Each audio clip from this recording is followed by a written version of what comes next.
wonderful time. I thought I'd make a video real quick on some stuff that I'm doing to my wife's car. Her brakes are, in my opinion, a crap.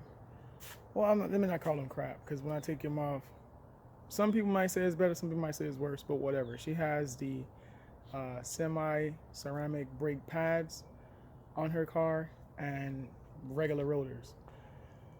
So I saw a pretty good deal online to where I can get some, let me just turn the camera around and show you.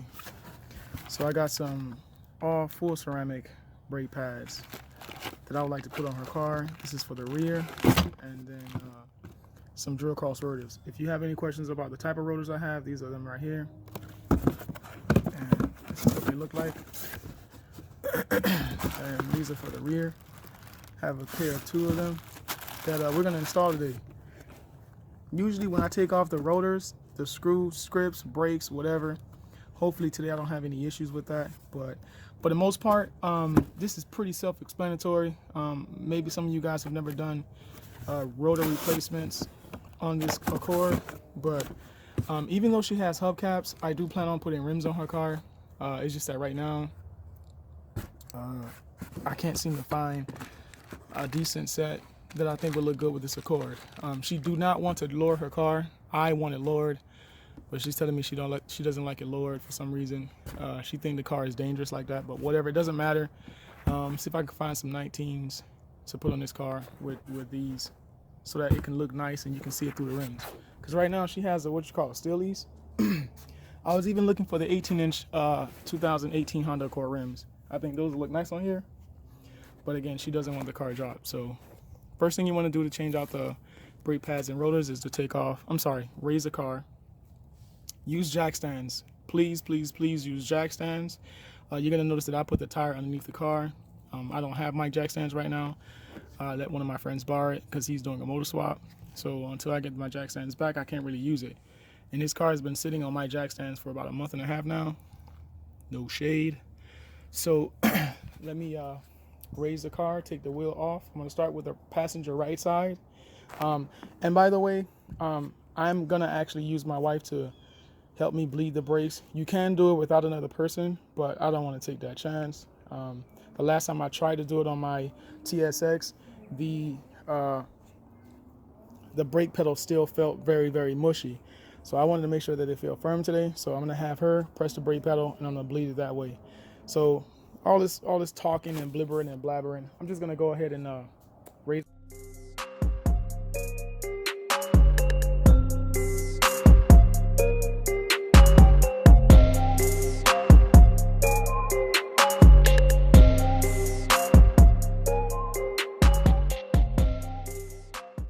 That you have to take off, you're gonna need a 12mm for is this bolt right here, and then you got to take off this bolt back here.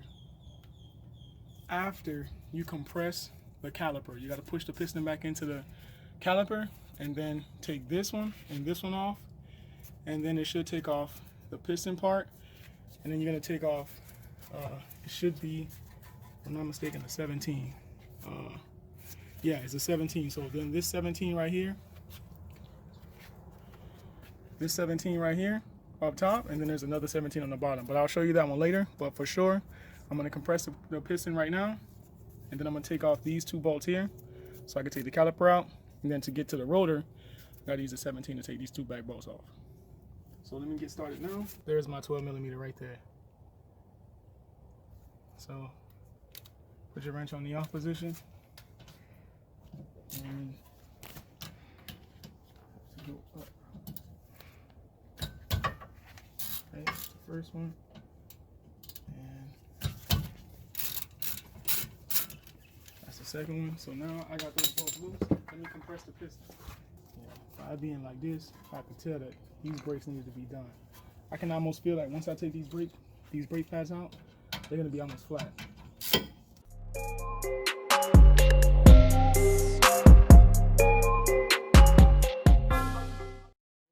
Like that. So what I'm going to do is I'm going to take one brake pad out to give me more space so I can compress the piston. So you just take this off. Oh, it's the kind that spins. Never mind. And then you just take the brake pads out. So this is what was left. And it's not that bad. Still a lot of brake pad back here. But let's put on some ceramic brake pads. And this was the inside. As you can see, it was getting kind of close. So the rear, the way you compress them is by spinning them, which I need a flathead for. Give me 1 second. Guys, so to compress the rear pistons, you have to turn it righty tighty, lefty loosey. So if you turn it to the right, it should compress the piston. As you can see, it's spinning. It's the angle that I'm in. Kind of sucks. From up here. As you can see, it's spinning. And it's spinning. And it's spinning. I like to use this flathead only because it sits flush. And it makes this process so much easier. Spinning. And once it locks in place, you know it's already compressed. So now that we got the piston compressed, we got to get this rotor off. In order to get the rotor off, if you get inside here, there's a 17 millimeter here, and then there's another one up here. And that's going to remove this bracket. And once this bracket comes off, take these 2 screws out, and the whole thing should come right out. So my attention focus right now is to get these in the back off, because sometimes they're stubborn and they don't want to come out right away. So let me grab the tools I need. I had to go and grab my management tool. Whenever these bolts don't want to listen, I tell them they got to get off the clock. I just go get management, and everything is easier after that. So I'm gonna put it back on that 17 millimeter bolt. Oh, there we go. Ah, there we go. Once I feel that first click, I know it's coming out. Ah, there we go. Alright, so the first one's loose. Alright, if you guys can't see right now, but trust me, I know what I'm talking about. Those bolts, sometimes they either break or they just won't come out. But I got them loose, so all that's left is to take it off the car. I know what you're gonna say, man, just zip tie it, but I don't feel like zip tying anything right now, only because then I have to cut the zip tie and I don't have my cutters with me. So we're just gonna do it the old-fashioned way, hold it out of the way, and take the big girl out. But the bolts are already loose. I don't think the rotor's gonna move. So let me just take it out real quick. Earlier when I started the video, if you look real close, you'll see that there's a little residue here. What I did was I sprayed some WD-40 before I even started this project. So all I have to do now is just put this in here, and then the screws come right out.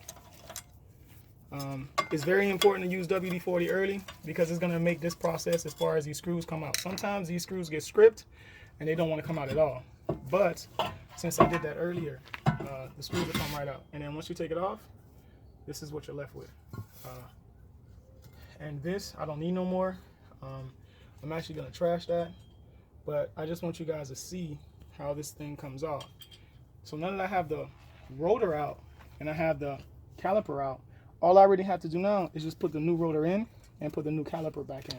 And then this whole project is done. So I'm going to get rid of this one side. Alright guys, so now that I got that part out, now we can go ahead and put in. And what's awesome about these, by the way, I don't think I explained this part, is it actually says where it goes on the car. So this, I don't know, this company makes it dummy proof. You can't mess this up, even if you wanted to. But if you don't know how it's supposed to go, it's supposed to go, the cut's supposed to go in this pattern. So as if the wheel is spinning and it's spraying in the opposite direction. It shouldn't go, sometimes I see it, it looks like this on the car, and I'm like, what? It's not supposed to go in this direction. And when you think about it, heat needs to go out, away from the wheel. So sometimes, I don't know if you guys ever seen that, but on the streets, I always see it to where these are the other way, when it should be this way, because if you think about it, if the heat is in the middle of the rotor, it needs to go outward to cool it down. Whatever. If you guys don't get it, I don't know how to explain it, but what I do. I don't need that no more. I just need this and this. So let's take this back to the car.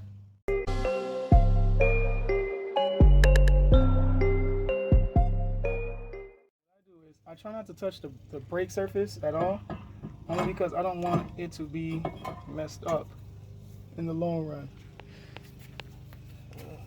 It's actually wrong. Let's go like this. Okay, so real quick, if you look inside of these holes are designed to pull this off if it ever gets stuck. So you will put this, it's another screw, but you'll put another screw in here and then you'll screw it in and it'll push onto this surface and it'll gradually pull this out against the spindle. But whatever, I just wanted you guys to know. So if, for instance, if you put it on the car and this flat surface is not aligned with that screw hole, you got it in wrong. Because this part here has to be flush with the screw hole. So let me do one more thing. The most important tool you'll need. I know it says spark plug, but please avoid that. I don't have any money to buy no anti-seize, so I'm gonna use anti-seize on every single bolt that goes into the car, mainly because this thing is amazing. So you don't need that much. Just use a little dab right there. That's all you need. I don't want to see a whole cake full of anti-seize. That little bit right there, boom, good. Get the other screw, a little dab. Get it, dab. Put the other screw in. That's it. You don't need no more. Don't be greedy. And then what I do is I put it kind of semi-anti-tight, not too crazy tight, and that's enough.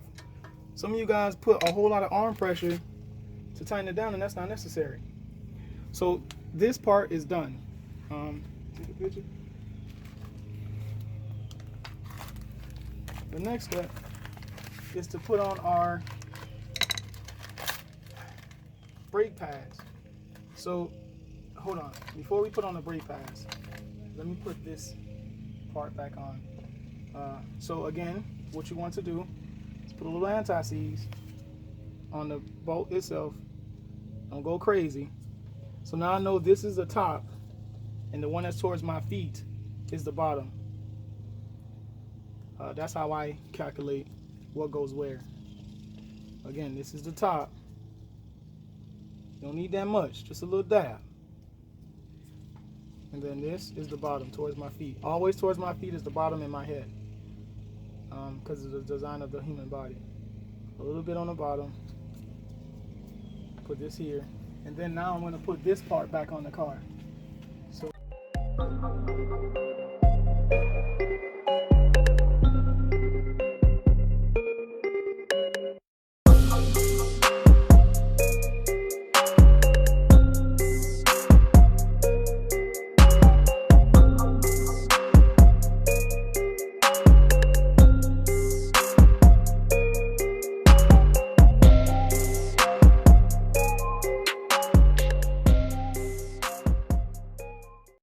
in order to do this the right way, always remember the one with the clip is on the inside, the one without the clip is on the outside. That's the easiest way I can explain on how to change brake pads. So what you're gonna do, it will cooperate. I always like to put the top first, then the bottom, but whatever, it doesn't matter. You put it in like this, and then you put the clip in. The clip goes in first for some reason in the back, and then the top part. Some people might be like, no, you're wrong, but whatever. That's how it works for me every single time. And it's in. Now we got that part done, I can go ahead and put the caliper back on, and that thing is gonna slide on like a glove. Watch this. Oh man, that's an erection in the box right there. Once you get that part in, tighten down, put in the bolt.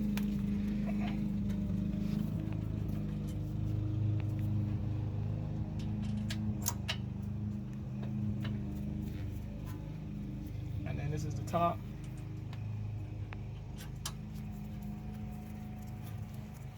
Change my socket.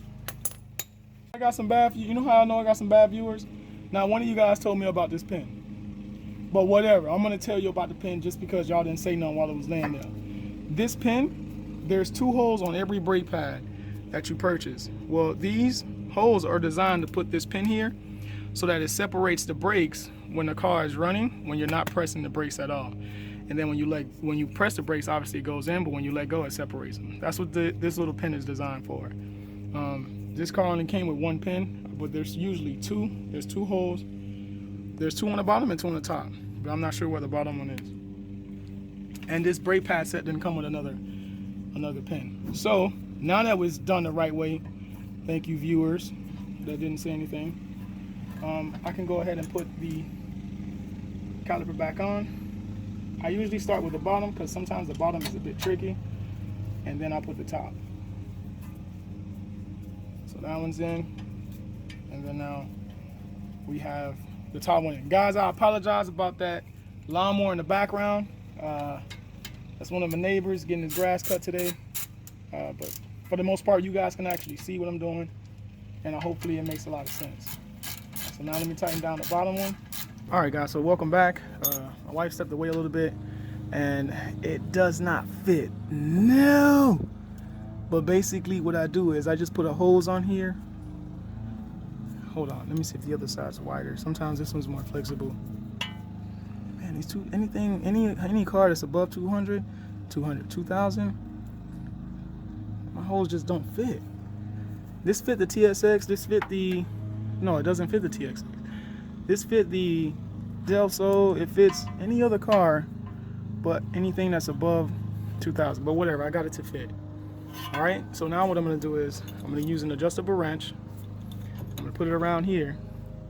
Then I'm gonna have her press the brake. Now that I couldn't find a cup. Long story short, I couldn't find a cup, but I just need something to hold it so it's not all over the floor. All right, so I'm gonna ask my wife to press on the brake pedal, and then it's gonna compress, and then there's brake fluid should come out of this line and into that plate. But usually, all right, so press the brake.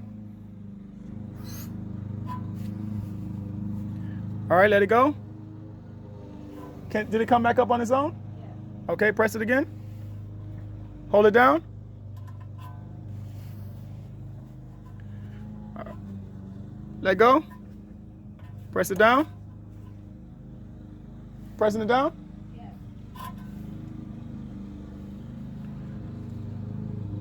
All right, that's it. So once you know that brake fluid comes out and there's nothing else left behind, now it's done. So then I just take this off, let the rest of that pour out. You don't want this on your driveway, by the way. This stuff, man, is hard to take out. And I put this cap back on, and this side is actually complete. So with that done on the car, I just get this out of the way, man, so it don't pour on anything that I appreciate. And all that's left to do is to put the wheel back on. But this is basically how you replace the brake pads, bleed the brakes, and change the rotor all in one video. So all I gotta do now is just put the wheel back on and we're all done. So I want to thank you guys for watching my 2012 Honda Accord rear brake upgrade, and I thank you guys for watching, and I hope that you have a wonderful, wonderful, wonderful day.